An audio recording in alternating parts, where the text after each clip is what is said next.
સાજીશ. લેખક કનુ ભગદેવ. પ્રકરણ 5 જેલર અને કેદી. ભાગ 2.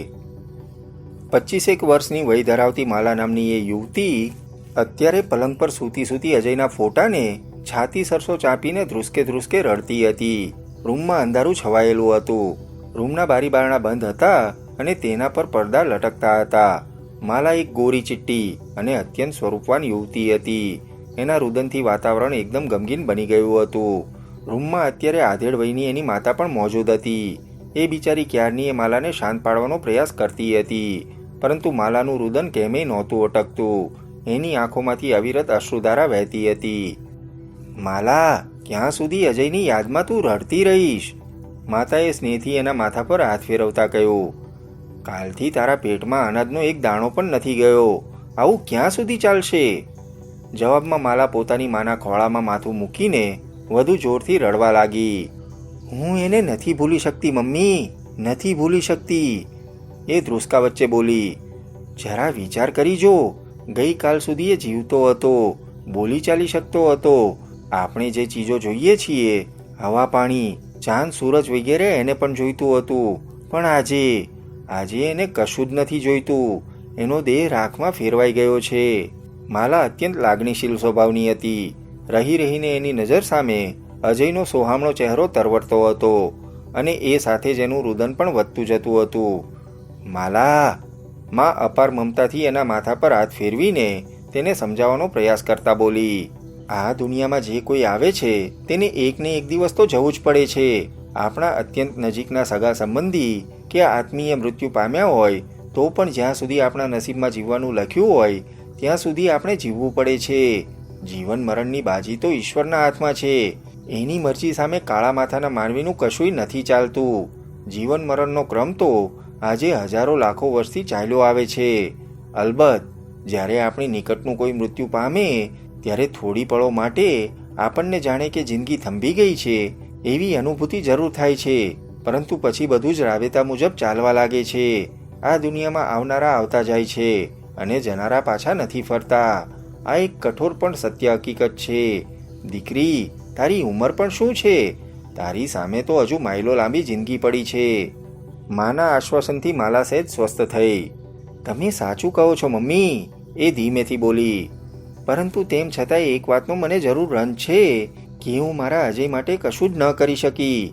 જિંદગીની અંતિમ પળોમાં જ્યારે મારે તેને બચાવવાનો પ્રયાસ કરવો જોઈતો હતો ત્યારે હું ચૂપચાપ તમાશો જોતી રહી. તું એવું શા માટે વિચારે છે? તારા તરફથી તે પ્રયાસો કરવામાં કોઈ કસર બાકી નથી રાખી. ભૂલ અજયની જ હતી. એણે પહેલી મુદતમાં જ કોર્ટમાં અનેક લોકોની હાજરી વચ્ચે પોતાનો ગુનો કબૂલી લીધો. ગુનો કબૂલ્યા પછી એને બચાવવા માટે કોઈ શું કરી શકે તેમ હતું. અજય માત્ર સાચું જ બોલ્યો હતો મમ્મી, અને સાચું બોલવું એ કંઈ ગુનો નથી હોતો. માલા, એની મમ્મી વેદનાભર્યા અવાજે બોલી.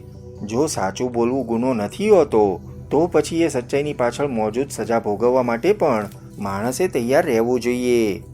પરંતુ જે 8મો ખૂન થયા પછી તાબડતોબ પોલીસે તેને પકડ્યો, એ ખૂન તો એણે નહોતું કર્યું ને, માલાએ દલીલભર્યા અવાજે કહ્યું. એનાથી શું ફરક પડે છે? માણસ એક ખૂન કરે કે 10, બધાની સજા તો એક જ છે, અને એ જ સજા અજયને થઈ છે. એણે 8માંથી માત્ર એક ખૂન નહોતું કર્યું તો તેનાથી એનો ગુનો કંઈ ઓછો નથી થઈ જતો. અજયને તેના કૃત્યની સજા મળી એ વાત બરાબર છે, માલા પૂર્વવત અવાજે બોલી. પરંતુ જે ગુનેગારે ખરેખર જ અજીત મર્ચન્ટનું ખૂન કર્યું છે એને માટે તું શું કહે છે? એ તો હજુ ખુલ્લેઆમ ફરે છે. અજયની માફક એને પણ ફાંસીની જ સજા થવી જોઈએ. થશે, એને પણ ફાંસીની જ સજા થશે. કાયદાના હાથ ખૂબ જ લાંબા છે. કાયદાની ચુંગલથી એ વધુ વખત સુધી આઝાદ નહીં રહી શકે. ના મમ્મી, માલાના ચહેરા પર ગંભીરતા ઉતરી આવી. એ ગુનેગારને સજા નહીં થાય. કેમ? માએ ચમકીને આશ્ચર્યથી પૂછ્યું. એટલા માટે કે અજીત મર્ચન્ટનું ખૂન પોતે નથી કર્યું એવી અજયની વાત પર પોલીસ કે કાયદાને ભરોસો જ નથી. તેઓ તો અજયને જ અજીત મર્ચન્ટનો ખૂની માને છે. અજીત સહિત 8 ખૂનોની ફાઇલ પણ હવે બંધ થઈ ચૂકી છે. 8 ખૂનો અજયે જ કર્યા હોવાનું કાયદાએ માની લીધું છે. એટલે હવે તેમને 8મા ખૂનની તપાસ કરવાની પણ જરૂર શું છે? અને 8મા એટલે કે અજીત મર્ચન્ટના ખૂનની તપાસ નહીં થાય તો પછી એનો અસલી ખૂની પણ કેવી રીતે પકડાશે? તું કહેવા શું માગે છે? મેં એક નિર્ણય કર્યો છે મમ્મી, માલા પોતાના આંસુ લૂંટતા બોલી. એ પલંગ પર બેઠી થઈ ગઈ. એના આંસુથી ભીંજાયેલા ચહેરા પર દ્રઢતા ફરી વળી હતી. કેવો નિર્ણય? એની મમ્મીએ ચમકીને પૂછ્યું. અજયના અધૂરા કામને હવે હું પૂરું કરીશ, માલા મક્કમ અવાજે બોલી. એટલે? મમ્મી, માલાનો અવાજ એકદમ ગંભીર અને શાંત હતો. પોતે અજીત મર્ચન્ટનું ખૂન નથી કર્યું એવી અજયની વાત પર કોઈને પણ ભરોસો નથી બેઠો, પરંતુ આ વાત હવે હું પુરવાર કરી બતાવીશ. હું બૂમો પાડી પાડીને બધાને કહીશ કે અજીત મર્ચન્ટનો ખૂની આજે પણ ખુલ્લેઆમ ફરે છે. અજયે સાચું જ કહ્યું હતું. માલાની માના ચહેરા પર દુનિયાભરનું અસર જ ઉતરી આવ્યું. એ થોડી પળો સુધી નરી તાજ્જુબીથી માલાના ચહેરા સામે તાકી રહી. પણ તું આ વાત કેવી રીતે પુરવાર કરીશ બેટા? એણે આશ્ચર્યથી પૂછ્યું. હું અજીત મર્ચન્ટના ખૂનના કેસની ફાઇલ ફરીથી ઉઘડાવીશ મમ્મી. એ કેસની હવે ફરીથી તપાસ થશે. બરાબર છે, પણ કેવી રીતે? હું કંઈક ને કંઈક તો જરૂર કરીશ મમ્મી, માલા તમતમતા અવાજે બોલી. હું ચૂપ નહીં બેસી રહું. અજીત મર્ચન્ટનું ખૂન મારા અજયે નહોતું કર્યું એ વાત બધાએ કબૂલવી જ પડશે. એટલું જ નહીં, અજીતનો અસલી ખૂની પણ એકને એક દિવસ ચોક્કસ જેલના સળિયા પાછળ ધકેલાઈ જશે. પણ આવડા મોટા વિશાળગઢમાં તું એ ખૂનીને ક્યાં શોધીશ? એને હું નહીં, પણ કાયદાના કહેવાતા રખેવાળો શોધશે. કાયદાના હાથ ખૂબ જ લાંબા છે એમ તું તો હમણાં કહેતી હતી ને, તો આ કામ પણ હવે કાયદો જ કરશે, માલા નિર્ણયાત્મક અવાજે બોલી. એના ચહેરા પર છવાયેલા દ્રઢતાના હાવભાવ હવે વધુ ગાઢ બની ગયા હતા. દિલીપ શહેરની એક જિમ્નેસ્ટિક ક્લબમાં કસરત કરતો હતો. ત્યાં જ સહસા એના મોબાઈલની ઘંટડી રણકી ઉઠી. મોબાઈલના સ્ક્રીન પર આવેલો નંબર જોતા જ તે એકદમ ચમકી ગયો. યસ અંકલ, એણે તરત જ કોલિંગનું બટન દબાવતા તત્પર અવાજે કહ્યું. પુત્ર, સામેથી નાગપાલનો ગંભીર અવાજ સંભળાયો. તું તાબડતોબ હેડક્વાર્ટરે આવ. સક્સેનાના કેસ વિશે તારી સાથે કોઈ જરૂરી વાત કરવા માંગે છે. એ કેસની ફાઇલ તો હવે બંધ થઈ ગઈ છે અંકલ. એમાં હવે વાત કરવા જેવું શું રહ્યું છે? એ કેસનો મુખ્ય અપરાધી અજય સક્સેના પણ ફાંસીના માચડે લટકી ગયો છે. બરાબર છે, પરંતુ તેમ છતાંય માલા એકવાર તને મળવા માંગે છે. એના કહેવા મુજબ તે સૌને ચમકાવી મૂકે એવા અમુક ભેદ છતાં કરી શકે તેમ છે. તમે એનું નામ માલા જણાવ્યું ને? હા. દિલીપના મગજમાં તરત જ જેલર પ્રતાપસિંહના શબ્દો ગુંજી ઉઠ્યા. પ્રતાપસિંહના કહેવા મુજબ માલા નામની એક યુવતી જેલમાં જઈને અજયને મળી હતી. અંકલ, તમે તેને મારી ચેમ્બરમાં બેસાડો, હું હમણાં જ ત્યાં આવું છું. ઓકે. દિલીપે સંબંધ વિચ્છેદ કરી નાખ્યો. બરાબર 20 મિનિટ પછી એ સીઆઈડી હેડક્વાર્ટર સ્થિત પોતાની ચેમ્બરમાં માલા સામે બેઠો હતો. માલાએ અત્યારે ગુલાબી કલરનો પેરેલલ પંજાબી સૂટ પહેર્યો હતો. જાણે કેટલી રાતોના ઉજાગરા કર્યા હોય એમ એની આંખો સૂજેલી હતી. દિલીપે એક સિગરેટ પેટાવ્યા બાદ ધ્યાનથી માલા સામે જોયું અને પછી પૂછ્યું. તો તું જ માલા છો એમને? અત્યારે રજની અને ધીરજ પણ ત્યાં જ બેઠા હતા. જી હા, માલાએ ધીમેથી હકારમાં માથું હલાવ્યું. મને ખ્યાલ છે ત્યાં સુધી તું જ અજયને મળવા માટે જેલમાં ગઈ હતી, ખરું ને? હા, હું જ ગઈ હતી. હા. દિલીપના ગળામાંથી હુંકાર નીકળ્યો. રજની તથા ધીરજની નજરો પણ હવે માલાના ચહેરા પર સ્થિર થઈ ગઈ હતી. તું અજય સક્સેનાને કેવી રીતે ઓળખતી હતી? એ મારો દોસ્ત હતો, માલા ગુમસુમ અવાજે બોલી. કોલેજ કાળનો દોસ્ત? માત્ર દોસ્ત જ? દિલીપે ભારપૂર્વક પૂછ્યું. ના મિસ્ટર દિલીપ, માલાએ પૂર્વવત અવાજે કહ્યું. દોસ્ત કરતાં પણ વિશેષ. જો કે દોસ્તીથી વિશેષ સંબંધનું નામ શું હોય છે એની મને ખબર નથી, પરંતુ મારે માટે અજય એ જ હતો. એની સાથેના સંબંધો માટે મારી દ્રષ્ટિએ દોસ્તી શબ્દ પણ બહુ ટૂંકો પડે તેમ છે. બલકે મારે માટે તો મુશ્કેલ જ છે, કારણ કે આ સંબંધને હું બહુ ઊંડાણથી સમજતી હતી. હા. દિલીપે સિગરેટનો કસ ખેંચતા ધીમેથી માથું હલાવ્યું. મિસ્ટર દિલીપ, માલા ફરીથી બોલી. અમે બંનેએ સાથે મળીને ઘણા સપનાઓ જોયા હતા. જિંદગી વાસ્તવમાં કેટલી સુંદર છે એ મને અજય પાસેથી જ જાણવા મળ્યું હતું. પણ હવે એક જ ઝાટકે મારું બધું જ ખતમ થઈ ગયું છે. કહેતા કહેતા અનાયાસે જ એનો અવાજ ગળગળો થઈ ગયો. હમણાં જ તે રડી પડશે એવું લાગતું હતું. Relax, relax.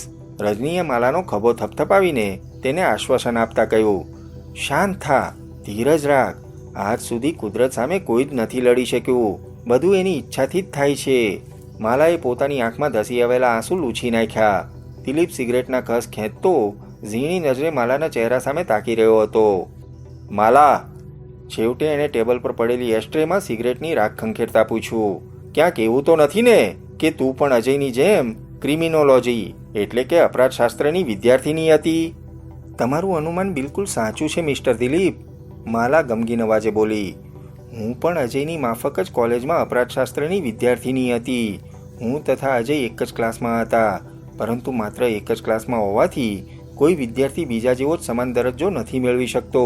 અજય માત્ર ક્લાસનો જ નહીં, બલકે આખી કોલેજનો તેજસ્વી વિદ્યાર્થી હતો. તે હંમેશા કોલેજ ફર્સ્ટ જ આવતો હતો. તમે લોકોએ અજયનું માત્ર એક ખૂની તરીકેનું જ રૂપ જોયું છે. એનું બીજું રૂપ તો તમે જોઈ જ નથી શકતા, અને આ બીજું રૂપ જ કદાચ તેનું અસલી રૂપ હતું. બીજું રૂપ?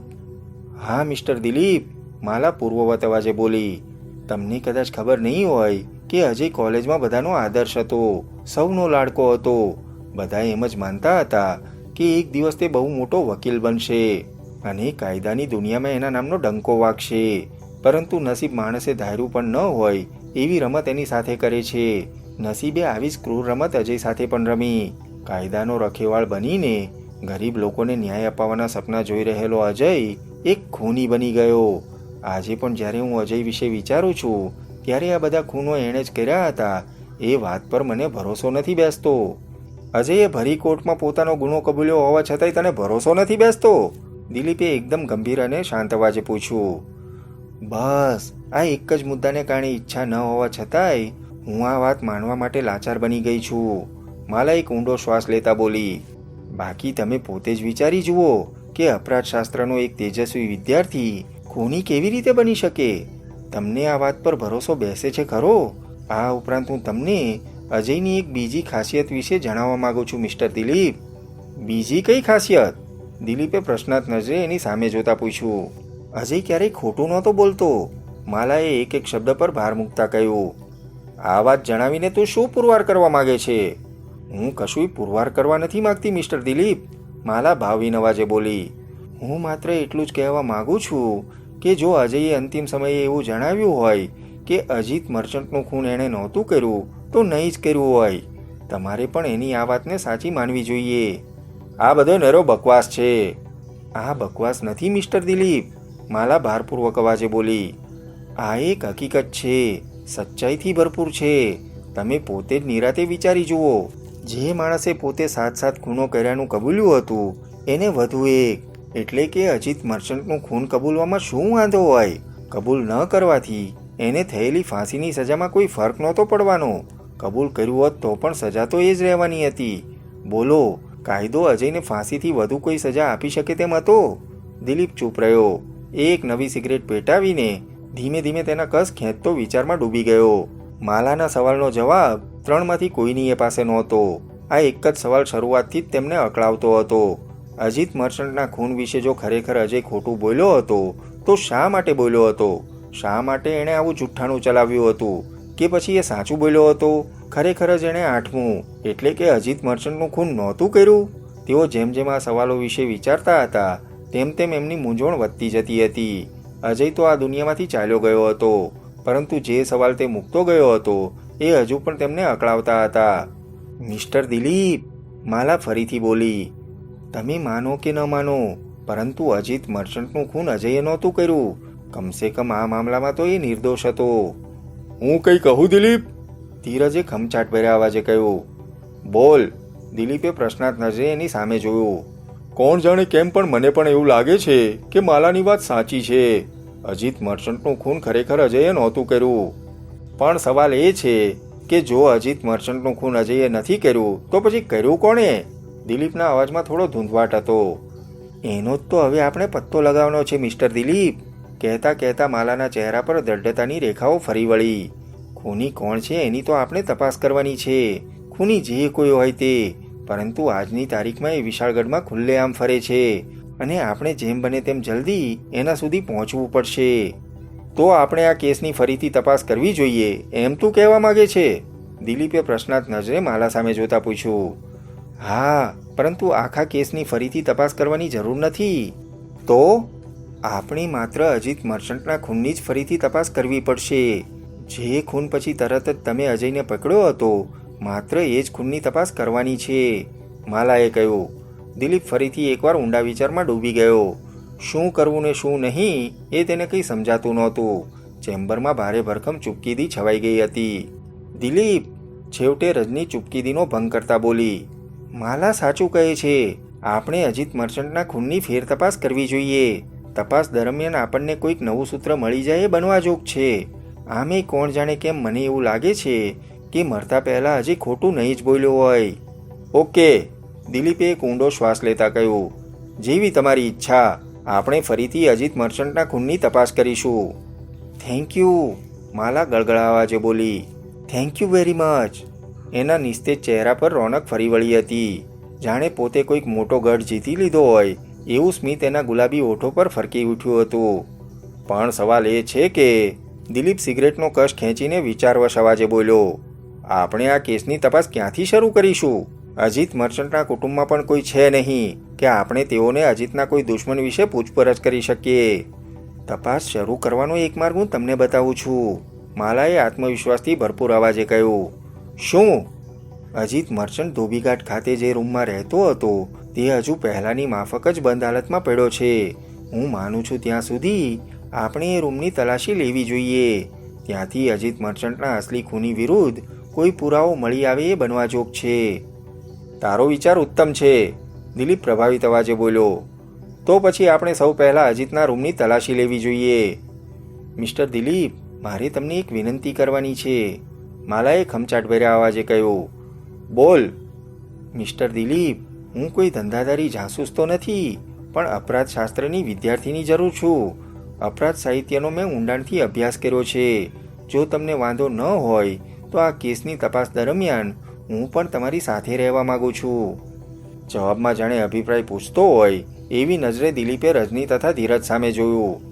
અમને કોઈ વાંધો નથી, બંને એકસાથે બોલી ઉઠ્યા. થેન્ક યુ વેરી મચ, માલાએ ઉત્સાહભર્યા અવાજે કહ્યું. એના ચહેરા પર હર્ષની રેખાઓ ફરી વળી હતી.